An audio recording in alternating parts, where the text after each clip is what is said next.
This is Professor Pelton. This is part 1 of Chapter 8, Section 3. So now we'll formally get into the inverse trigonometric functions. So we're using the inverse trig functions to find the missing angles in the trig problems that we had before.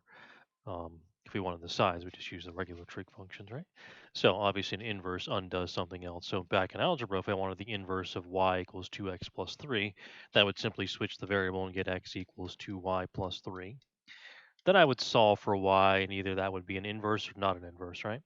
So it was a question. So not every function had an inverse function, right? You might have an inverse, but that inverse might not be a function. So what you did in algebra is you did the horizontal line test. So it either passed or failed the horizontal line test. The vertical line test told you if it was a function. The horizontal line test told you if the inverse was a function. So if you do the graph of a sine wave, the horizontal line that you draw, which is the dotted line I have drawn here, will pass through the sine wave infinite number of times. Same thing with the cosine function and the tangent function and on all of the trig functions for that matter. So that means that none of the trig functions actually have a formal inverse function. Okay. So what basically has to be done is you have to limit the domain to actually have a valid inverse trig function. Okay. Um, so again, just to remind you, you either can do arc sine or sine inverse depending on what you're using. So they use arc sine a lot on the computer because that's the proper way to sign it. Because it's actually the arc of the circle, right? And then the little negative one is the universal symbol. It doesn't mean -1 exponent. That means inverse. They use that as like the shorthand on keys on the calculator because they're small, obviously. So you can't put the entire word arc sine on the calculator. All right. So in order to make the sine function work as far as its inverse, we need to limit it to negative half pi to pi over 2. So over that interval is where it will not repeat itself and it'll pass the horizontal line test. Because essentially, if you remember, it's going to go like this, correct? So if this is the inverse, it will not pass the vertical line test. So if I stop here and here, right, then the inverse will actually be a function, correct? Okay. So that's the idea. And you notice that they are symmetrical on the y equals x line, right? You have the regular sine function and the inverse sine or arc sine. So they are in fact inverses of each other, and they actually will work if you limit the domain to the negative half pi to half pi. So graphically, let's see why that is, right? So if I try to switch the function, because typically, your equation is y equals sine of x, right? So if I want the inverse function, I would switch the variable and I'd get x equals sine of y, right? Okay. So if I try to graph y equals sine of y, what I'm going to do is do negative 2 to 2 on the x-axis and negative 2 pi to 2 pi on the y-axis. Since it's an inverse, the graph flips, right? Because normally the graph would go like this. Now it's going to go up and down, right? So now it's a relation, not a function, right? So the relation is x equals the sine of y. And the problem is this inverse goes up and down forever. So it doesn't pass the vertical line test. So x equals um, the sine of y is not a function. So if we limit it to domain though, so if you do menu graph function and do f of x equals inverse sine, right? What you'll notice is it doesn't go. So let's do a different color here for the inverse. And with attributes, oh, I just saw the color actually. Color. There we go.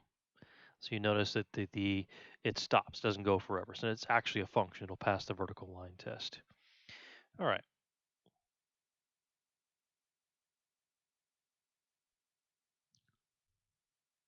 So what is the inverse sine of root 2 over 2? Okay.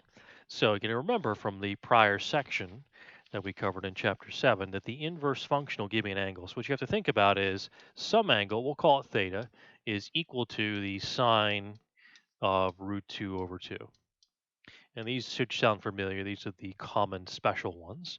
So if I do the sine of both sides, so I do the sine to one side of the equation and sine to the other side of the equation, what essentially happens is I get sine of theta equals root 2 over 2, right? Because sine and inverse side are inverse functions of each other. They cancel each other. So what I'm really saying is, what angle would I plug into here would give me root 2 over 2? So the angle is in fact 45 degrees or pi over 4 radians. Well, how do I know that? Because I need a sine function or a sine angle that gives me root 2 over 2.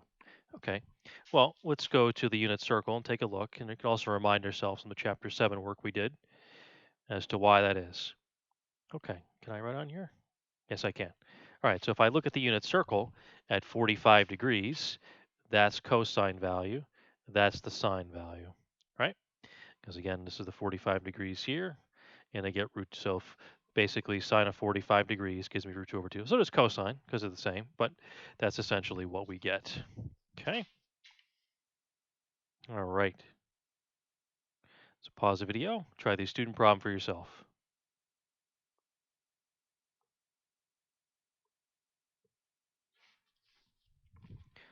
All right, so we have some angle is going to give me sine inverse of root 3 over 2, right? So if I did the sine of both sides, I would get the sine of an angle, because again, what you do to one side of the equation, you must do to the other, right?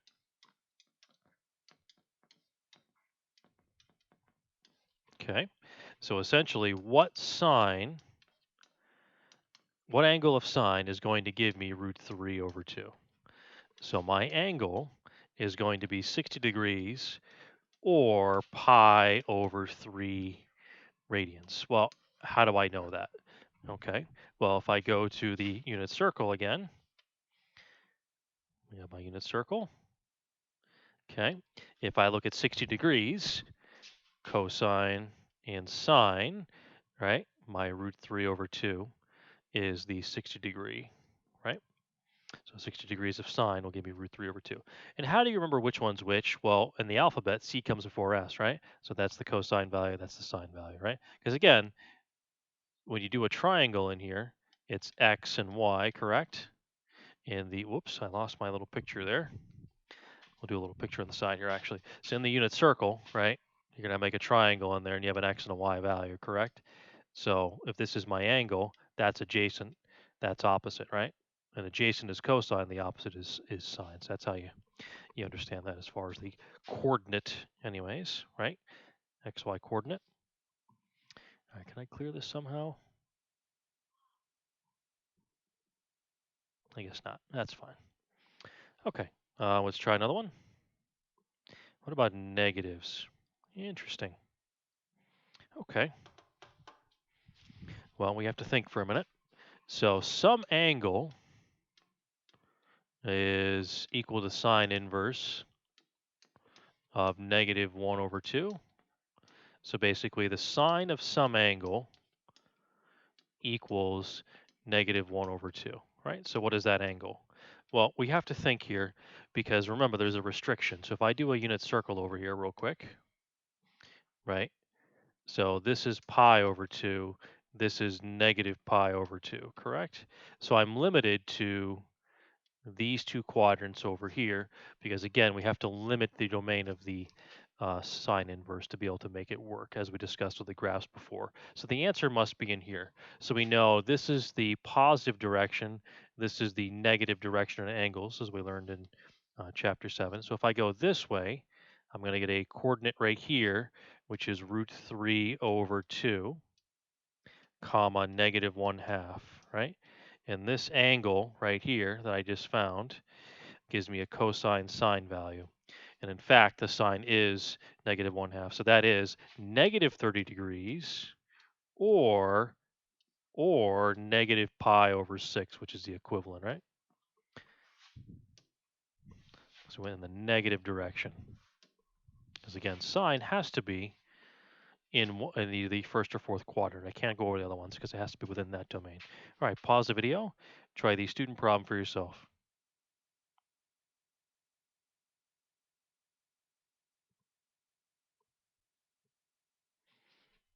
Okay, so lastly, this last sine one.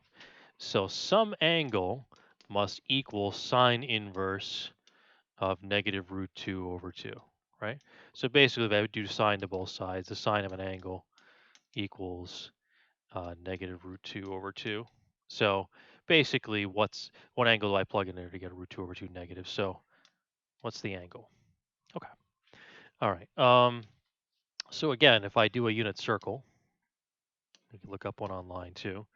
I'm stuck between here and here, right? Because that's pi over 2 going this way, and that's negative pi over 2 going this way, right? But I want negative, so I must have gone this way. So I must have gone this way. And I get a coordinate right here, which is root 2 over 2, comma, negative root 2 over 2, cosine, sine, alphabetical order, C before S, correct? And this is in fact a negative 45-degree angle, or pi over 4 radians, right? So that is my theta right there. All right, that is the end of part 1.